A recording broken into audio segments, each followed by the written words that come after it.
Hola, ¿qué tal? Buenas noches o días o tardes, depende la hora a la que tengas oportunidad de verme y de escucharme. Bueno, pues vamos a iniciar el segundo episodio de Miriam Margarita, el podcast. Es un placer y vamos a dar continuidad en este episodio número 2 al segundo fenómeno del síndrome de decadencia referido al narcisismo maligno. Y pues sin más, vamos a iniciar. Te voy a comentar algunas frases. A lo mejor algunas veces las has escuchado. Por ejemplo, dejemos de hablar de mí, vamos a hablar de ti. ¿Qué te pareció mi más reciente libro? Otra frase es, lo que pasa es que no eres tú, soy yo, pero por tu culpa. O también quiero una relación sana con una persona que me necesite desesperadamente. Una más, una frase más. Mi pareja me dice que me quiere con todos mis defectos. Pero yo me pregunto, pues, ¿cuáles defectos? Son algunas frases, pues sí, un tanto irónicas, ¿verdad? Pero que encierran una verdad, mmm, pues, incluso preocupante.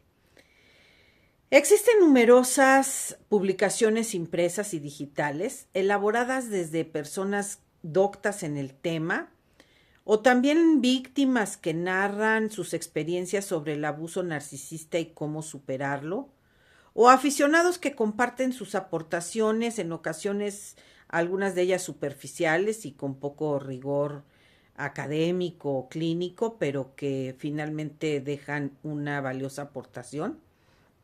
Pero no obstante, el tema del narcisismo es cosa seria por las consecuencias que tiene, ya sea a nivel de las estructuras macrosociales, en la dinámica de los grupos, como las empresas, las iglesias, las organizaciones gubernamentales y no gubernamentales, los partidos políticos, organizaciones altruistas, en fin, de diversa naturaleza.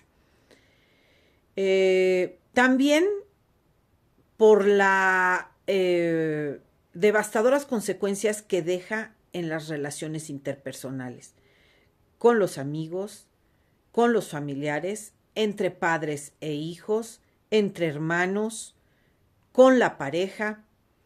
Quizás sea en este último plano, el de las relaciones interpersonales, en donde podemos ver de manera más clara y concreta y además cercana este fenómeno y sus devastadoras consecuencias. Siguiendo la línea trazada en nuestro primer episodio, si lo recuerdas, estamos platicando de un fenómeno identificado por Eric Fromm como síndrome de decadencia, en el cual confluyen a la vez tres fenómenos: la orientación necrófila del carácter, el narcisismo maligno y la fijación simbiótico incestuosa. Te invito a revisar el primer episodio. Si es que no tuviste oportunidad de verlo, te voy a dejar en la caja de descripciones la liga para que puedas remitirte a él y no te pierdas el hilo de esta trilogía. En este episodio número 2 vamos a hablar del segundo fenómeno de ese síndrome de decadencia. Vamos a hablar del narcisismo maligno. Es importante comentar que este tema abarcará más de un episodio porque es necesario abordarlo ampliamente. Desde cómo se origina, cómo actúa una persona con orientación narcisista, cómo es esta orientación en manifestaciones grupales, ya sean grandes o pequeñas, en qué consiste el abuso narcisista, qué consecuencias tiene para la salud emocional, mental y espiritual de las personas narcisistas y de quienes conviven cotidianamente con ellas. Eh, También vamos a hablar de cómo superar los daños ocasionados por el abuso narcisista, tanto a nivel de lo personal, de lo interpersonal, como a nivel social y cultural. Bueno, Fromm aborda el tema del narcisismo, recordando que en la teoría freudiana el concepto, tenemos que recuperar el concepto dinámico de la conducta. Nuestra conducta está orientada, está motivada por diversas fuerzas y es dinámica. Incluso, ya lo hemos dicho en otro momento, puede ser contradictoria. Tenemos que recuperar esa idea de carácter dinámico de la conducta para comprender muchos de los conceptos que realizó el padre del psicoanálisis. En este sentido, hay que recuperar otro término bien interesante, la energía libidinal o la libido. Es importante aclarar que esta energía no es solamente de carácter sexual, sino que es una fuerza psíquica que se percibe en diferentes manifestaciones. Es una energía vital, tiene una intensidad y tiene una dirección. Unifica al individuo dentro de sí mismo y en su relación con los demás, con el mundo exterior. También podemos identificar esta energía con una fuerza erótica de Eros, el dios del amor, el dios griego del amor, ahí en la mitología griega. Así, la energía libidinal está cargada de erotismo.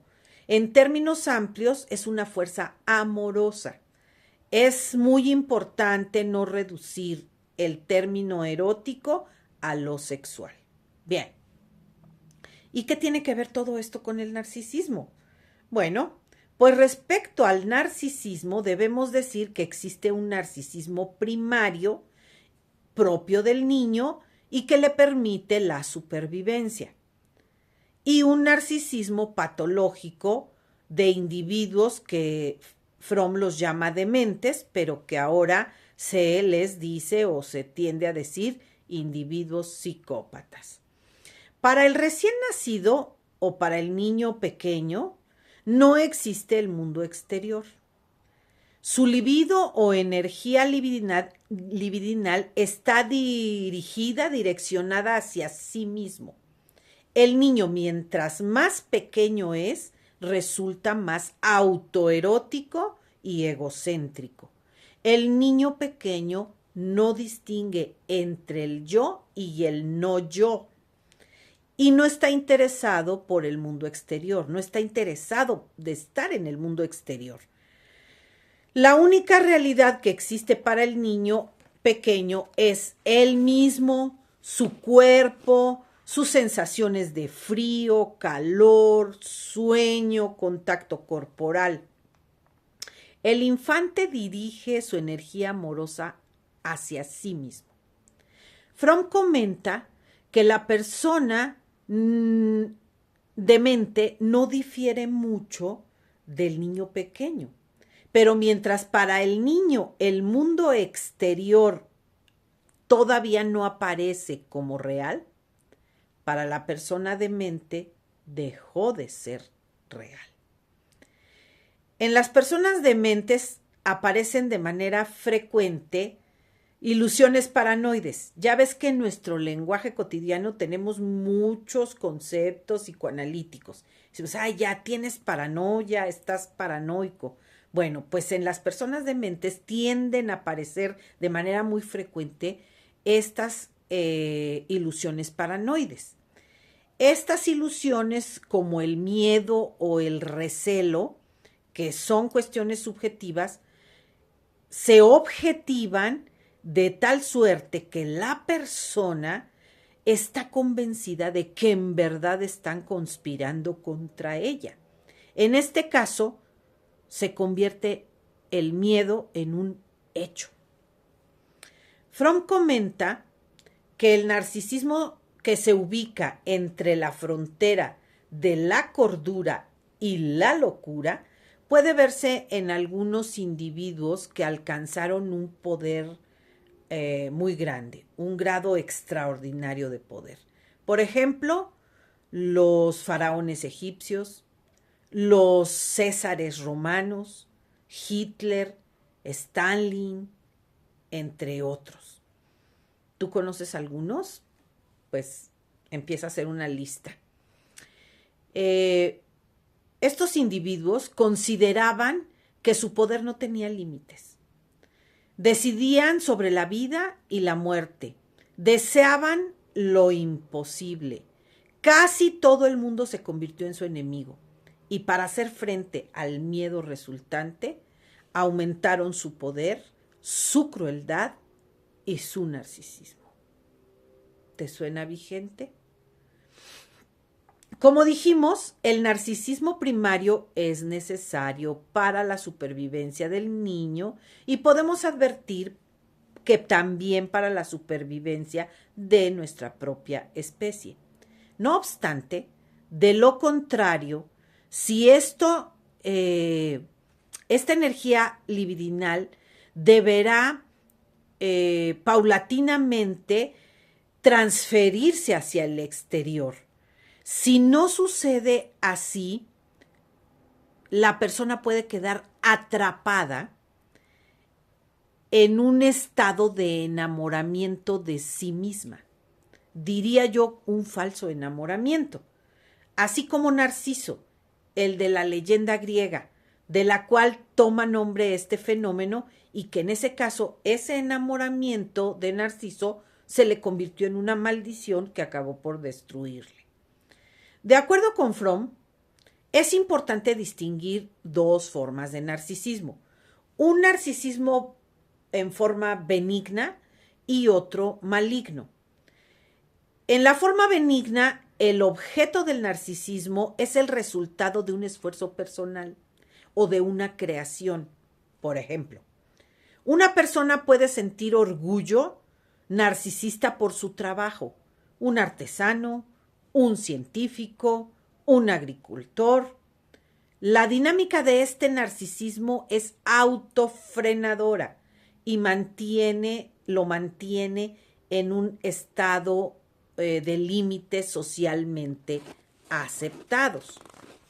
Por el contrario, el narcisismo maligno, el objeto de ese narcisismo no es algo que el sujeto produce, sino es algo que el sujeto posee.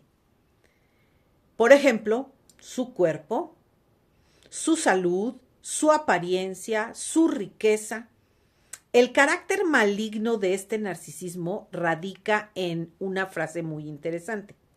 Si soy grande por lo que tengo y no por lo que realizo o soy capaz de crear, entonces no necesito relacionarme con nada ni con nadie.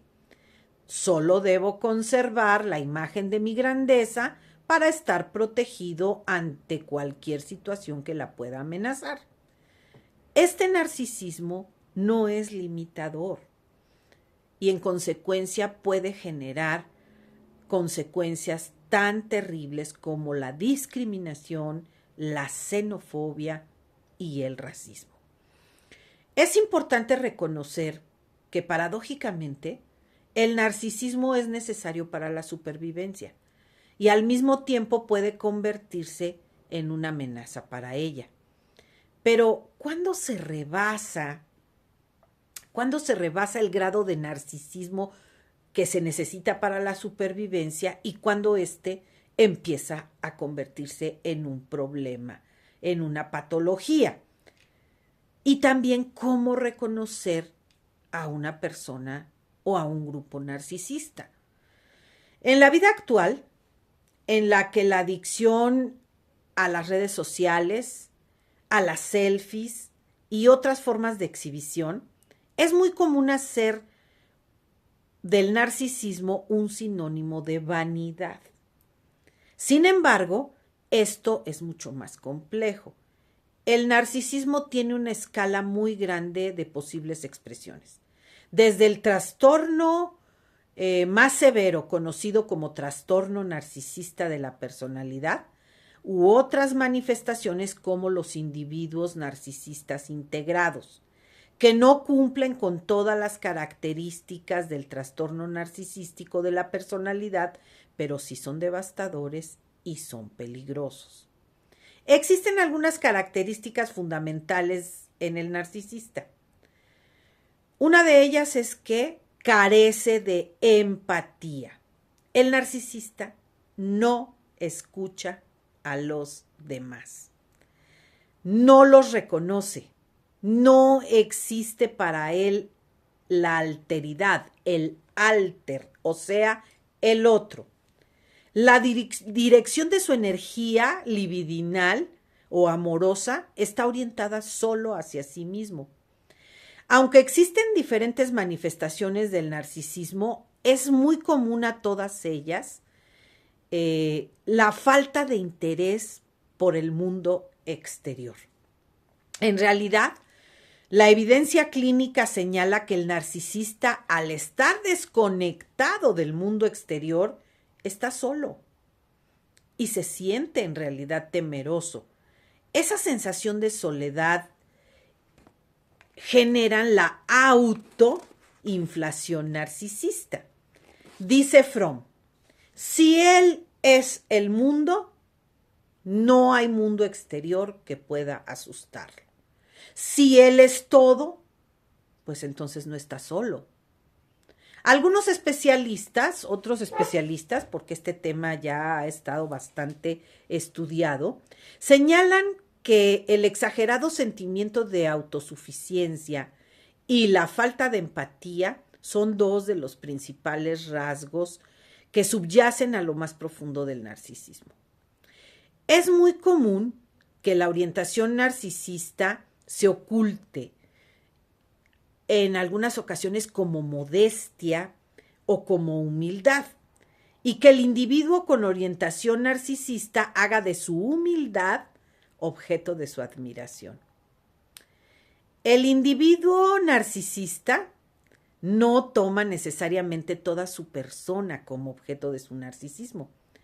Frecuentemente se ubica en algunos rasgos de su personalidad o de sus posesiones. Por ejemplo, su honor, su inteligencia, su cuerpo, sus proezas físicas, su ingenuo. En ocasiones se refiere a algunos aspectos que otras personas no le darían tanta importancia o no se sentirían orgullosos. Por ejemplo, la capacidad de sentir miedo. Hay personas con orientación narcisista que dicen, no, es que yo presiento, es que yo intuyo, es que yo tengo dotes diferentes y puedo prever el peligro, puedo saber lo que están pensando los otros. El narcisista se identifica con un aspecto parcial de sí mismo.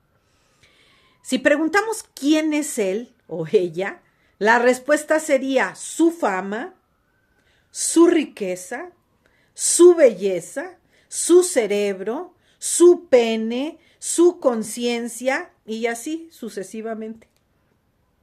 Otro rasgo muy importante es que el fenómeno narcisista se complica, ya que como el narcisista hace de sí mismo un objeto de su narcisismo, también lo hace con los objetos. Su casa, su coche u otras posesiones. Y gravemente lo transfiere a las personas de su esfera de interés.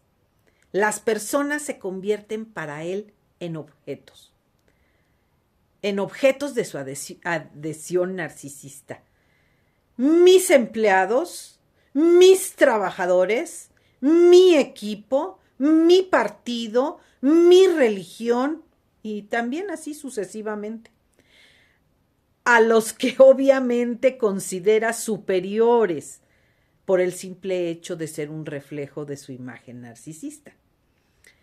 El narcisista es muy susceptible a la crítica y reacciona a ella con mucha ira y muchas veces también con abatimiento.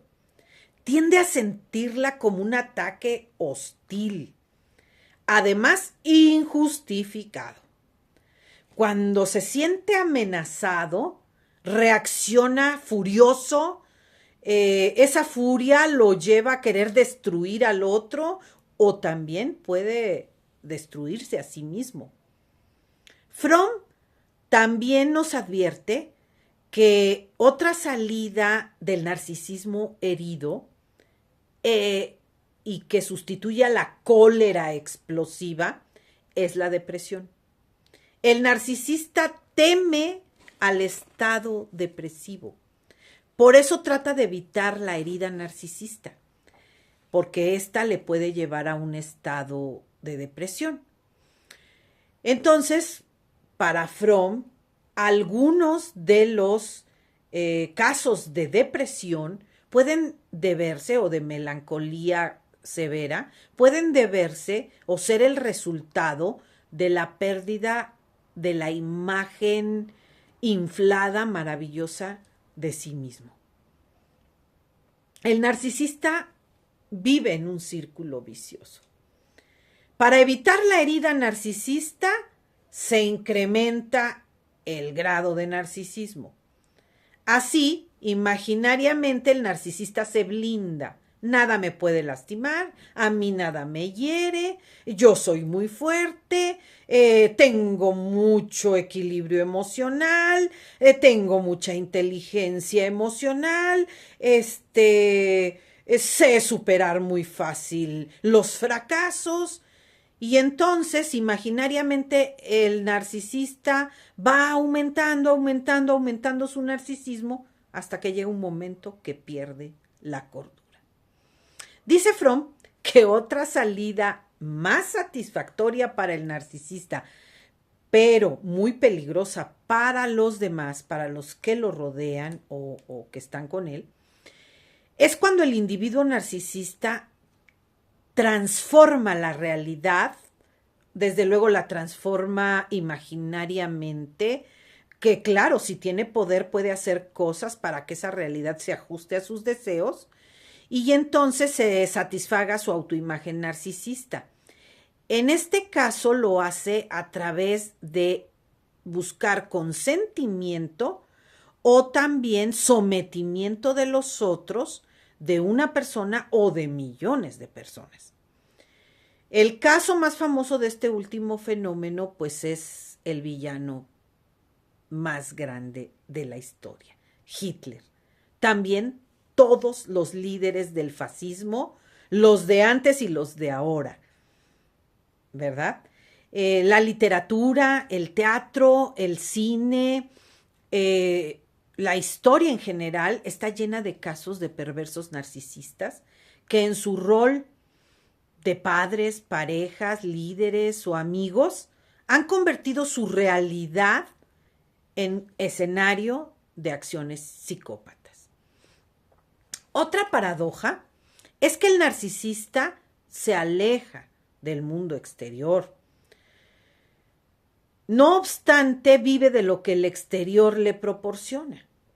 Siempre está en búsqueda de suplementos narcisistas.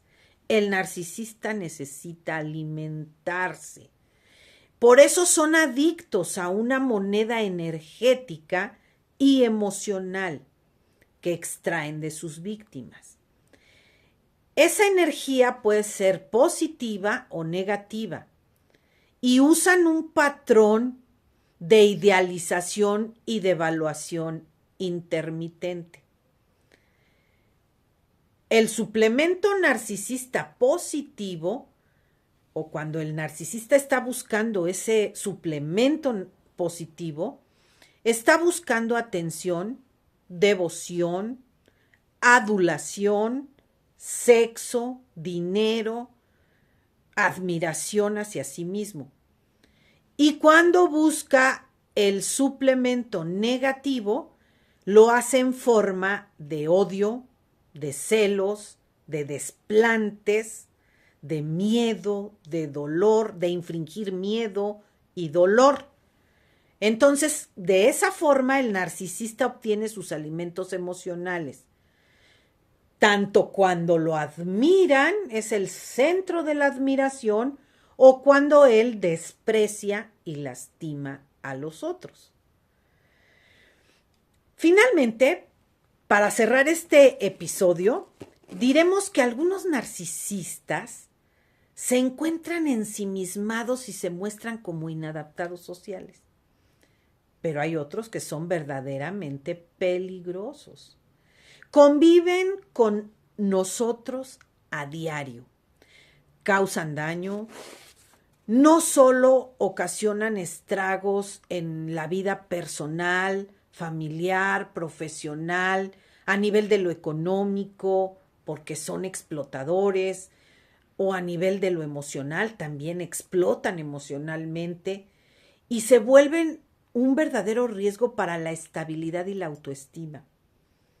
Mientras más cercanos o significativos son, pues más posibilidades tienen de causar daño en tu vida. Más grande es su capacidad de influir en cómo te relacionas contigo mismo y con los demás. Sin embargo, estamos mal preparados para convivir con ellos. Con frecuencia no nos damos cuenta que estamos frente a una persona con orientación narcisista hasta que es demasiado tarde, ya sea en una relación interpersonal o en un grupo con un líder religioso, con un jefe de empresa, con un jefe de una institución, de alguna organización de gobierno, política, incluso dedicados al altruismo, clubes sociales, de ayuda. Ahí están muchas veces personalidades narcisísticas. Bueno, pues deseo, fíjate, ya estamos llegando al cierre de este segundo episodio. Deseo que este episodio también sea la ocasión para que también puedas aprender de ti mismo. Cómo algunos mecanismos nos pueden convertir en narcisistas ocasionales. Todos podemos llegar a ser narcisistas en una o varias ocasiones. Sin embargo, es nuestro deber aprender y reconocer, frenar esas tendencias narcisistas que todos desplegamos alguna vez o de vez en cuando, y en particular todas aquellas que afectan nuestra vida personal, familiar, laboral y en la sociedad en general. Creo sinceramente que comprender nuestras propias tendencias narcisistas es un buen inicio para adentrarnos en comprender con mayor profundidad este fenómeno y en sus manifestaciones más patológicas. En el próximo capítulo continuaremos describiendo y analizando el narcisismo individual y sus múltiples rostros. Con la ayuda de las aportaciones de un terapeuta, Joseph Burgos, vamos a hablar del narcisista acosador, el narcisista seductor, el narcisista vengativo, el padre o la madre narcisistas, el narcisista moralizante, el narcisista adicto. Bien, pues es que es un catálogo muy amplio de manifestaciones narcisistas. También es importante comprender el narcisismo a nivel de lo social, el narcisismo de grupo, el papel que juega este narcisismo en los grupos o en la sociedad, ¿verdad? Como detonador de violencia, de discriminación, de xenofobia. ¿Conoces individuos narcisistas? ¿Conoces grupos narcisistas? ¿Conoces organizaciones narcisistas? Comparte Comparte tus experiencias, comparte tus apreciaciones de lo que ves a nivel de lo social, en la vida política, en el desarrollo de la sociedad o también en tus grupos cercanos, tu familia, tu trabajo, los lugares en los que tú participas, tu iglesia, tu club deportivo, el club de amigos. Comparte si ves ahí rasgos de narcisismo. Cuéntame qué te ha parecido este tema. Deja tus comentarios. Ya sabes que el algoritmo vive de los comentarios, de las reproducciones, de compartir. Si este tema te parece importante, pues compártelo para que todos sigamos la línea y podamos aprender mucho más de el narcisismo.